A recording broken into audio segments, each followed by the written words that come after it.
Hi, my name is Michael Bendis. I am the writer of Spider-Man, Iron Man, and Guardians of the Galaxy.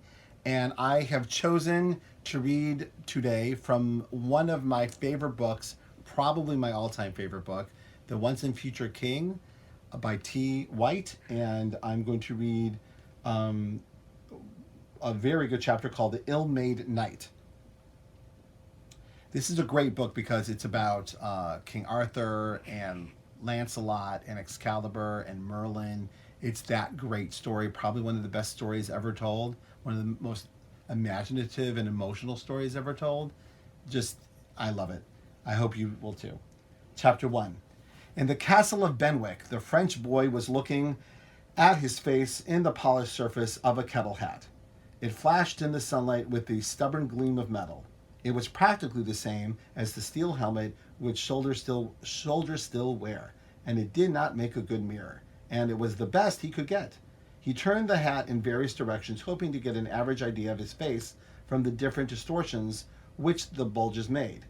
He was trying to find out what he was, and he was afraid of what he would find. The boy thought that there was something wrong with him all through his life, even when he was a great man with the world at his feet. He was to feel this gap, something at the bottom of his heart of which he was aware and ashamed, but which he did not understand. There is no need for us to try to understand it. We do not have to dabble in a place where he has what he preferred to keep a secret. The armory, where the boy stood, was lined with weapons of war. For the last 2 hours, he had been whirling a pair of dumbbells in the air. He called them poises, and singing to himself a song with no words and no tune. He was 15.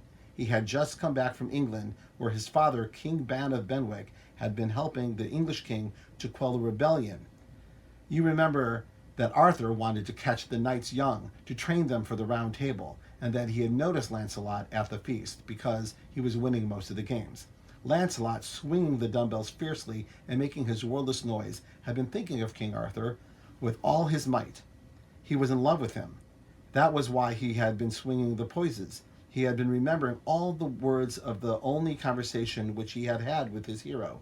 The king had called him over when they were embarking for France, after he had kissed King Ban goodbye, and they had gone alone into a corner of the ship. The heraldic sails of the Ban's fleet, and the sailors in the rigging, and the armed turrets and archers and seagulls, like flake white, had been a background for their conversation. Lance, the king had said, "Come here a moment, will you, sir? I was watching you playing games at the feast, sir. You seem to win most of them." Lancelot squinted down his nose. "I want to get a hold of a lot of people who are good at games to help with an idea I have. It is for the time when I am a real king and have got the kingdom settled. I was wondering whether you would care to help. When are you old enough?"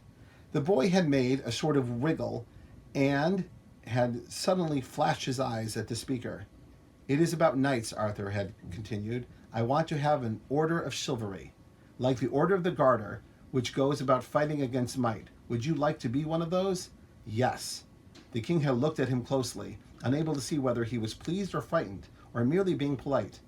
"Do you understand what I am talking about?" Lancelot had taken the wind out of his sails. "We call it Fort Maine in France," he had explained. "The man with the strongest arm in a clan gets made the head of it, and does as he pleases. That is why it is called Fort Maine.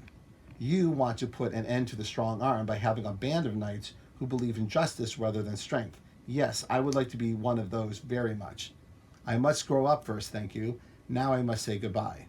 So they had sailed away from England, the boy standing in the front of the ship and refusing to look back, because he did not want to show his feelings. He had already fallen in love with Arthur on the night of his wedding feast, and he carried with him in his heart to France the picture of that bright northern king at supper, flushed and glorious from his wars.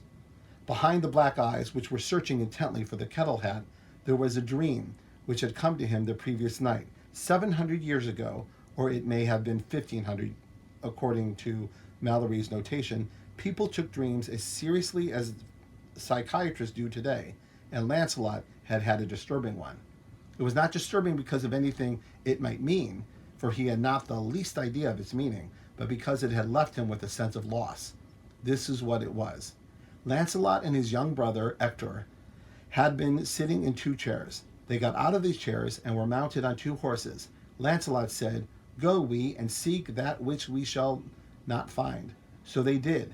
But a man of a power set upon Lancelot, and beat him, and bespoiled him, and clothed him in another array, which was full of knots, and made him ride on an ass instead of on a horse. Then there was a beautiful well, with the fairest waters he had ever seen, and he got off his ass to drink out of it.